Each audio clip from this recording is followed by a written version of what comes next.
Hello everyone. In this video we're going to be talking about DNA cloning. If we're trying to clone an organism, we're basically trying to make an identical copy of that organism, right? In DNA cloning, we're trying to create an identical copy of a piece of DNA or a gene, right? We isolate that specific DNA or gene of interest from an organism and we try to amplify it, produce many copies of it by introducing it into a host organism that will produce many copies of that DNA of interest, right? There are basic steps involved and we will talk about those, right? The very first step is that we need a host to DNA, right?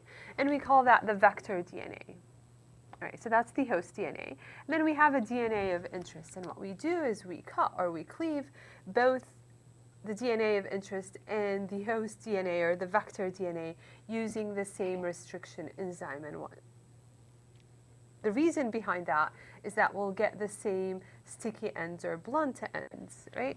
So it would be easy to ligate the DNA of interest to the vector or the plasmid DNA, right? So this is known as the vector DNA. That's the DNA of interest.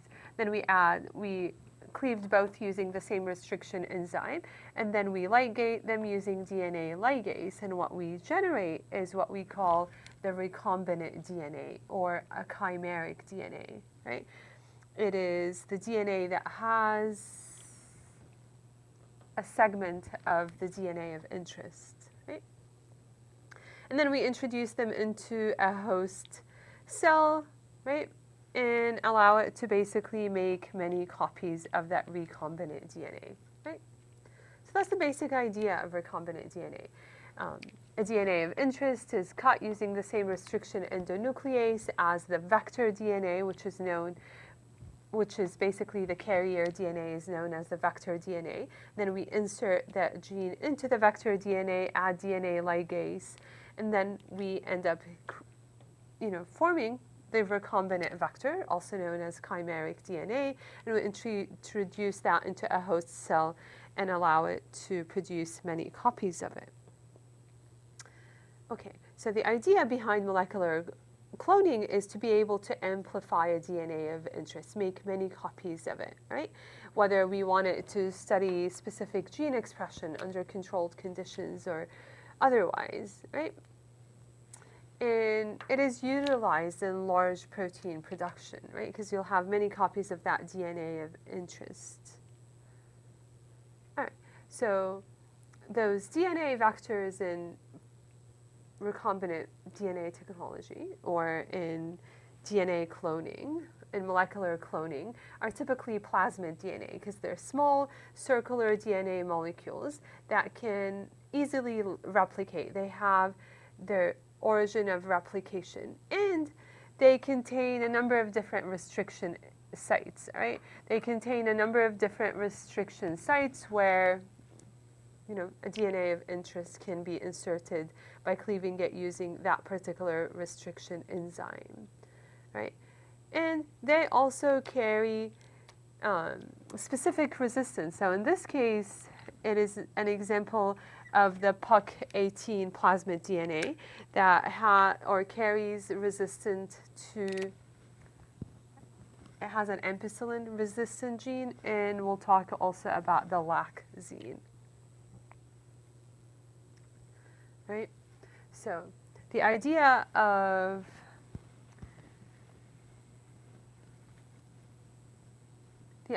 behind having an ampicillin resistant gene is if you go in and insert a DNA of interest using, let's say, MSTL restriction endonuclease, you basically disrupted the ampicillin resistant gene.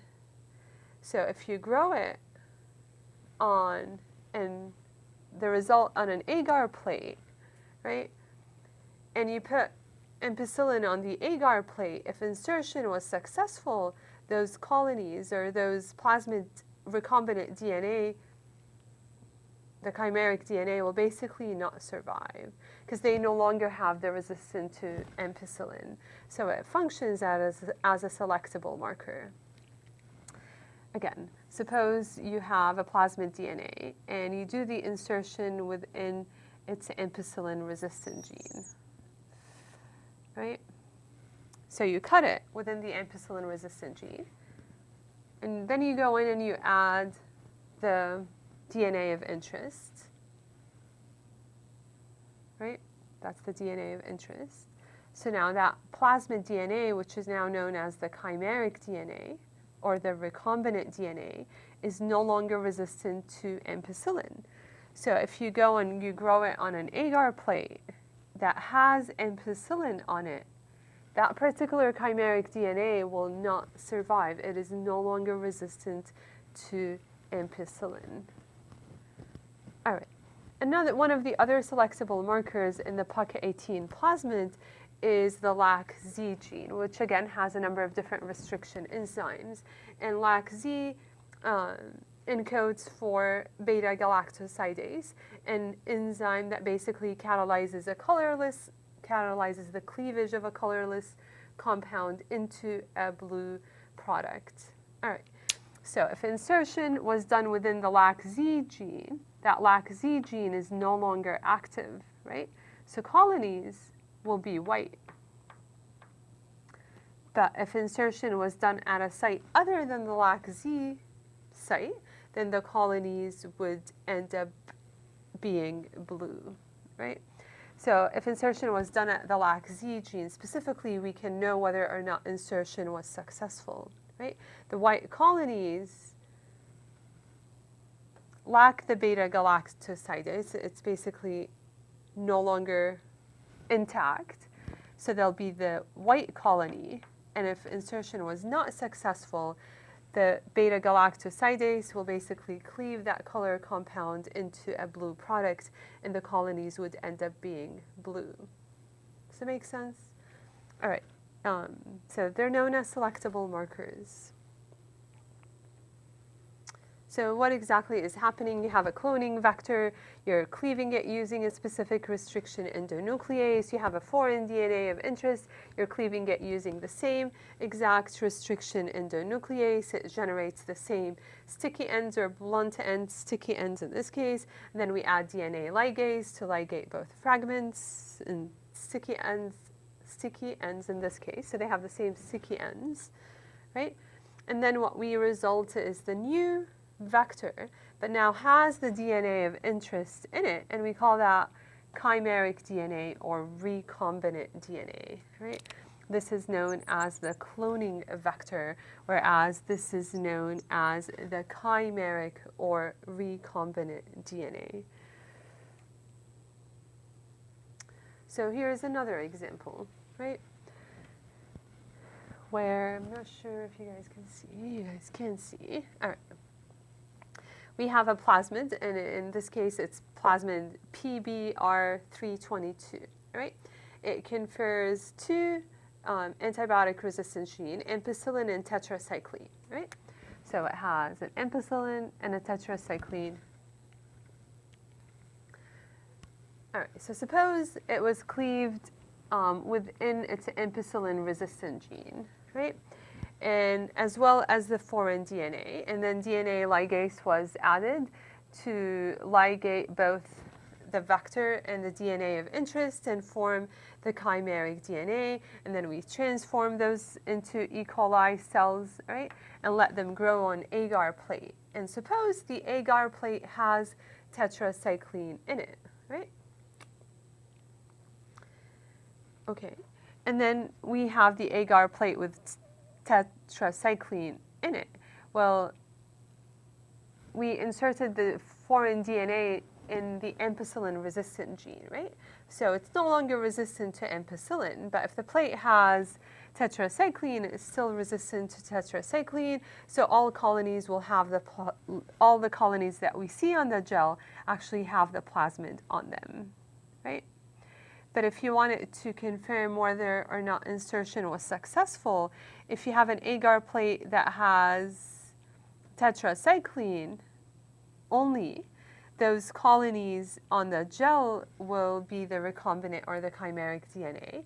If you have a gel that has both ampicillin and tetracycline, the colonies that we see on that gel are the ones are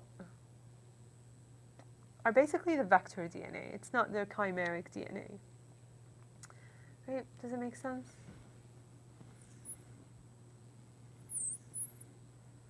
So suppose we are using the PBR322. It confers resistance to tetracycline. It has a tetracycline resistant gene and an ampicillin resistant gene, right? So suppose you go in and have a DNA of interest, and you are inserting it within the ampicillin resistant gene. So that results in what we call, all right, I'm just going to shade it in, right? So now we have chimeric DNA, or recombinant DNA, but it is no longer resistant to ampicillin. So if you transform it into E. coli and then you allow it to grow on an agar plate, and that agar plate has ampicillin in it, all the colonies that are the chimeric DNA will not survive because that chimeric DNA is no longer resistant to ampicillin. So the only colonies that we see on the gel would be ones of the vector DNA, the ones with the intact ampicillin, right? However, if instead of ampicillin we put in tetracycline, the colonies that we see on the gel are the ones where insertion was successful. Right? Or not. We still get both, but some of the colonies are where insertion was actually successful. All right, I hope this was helpful.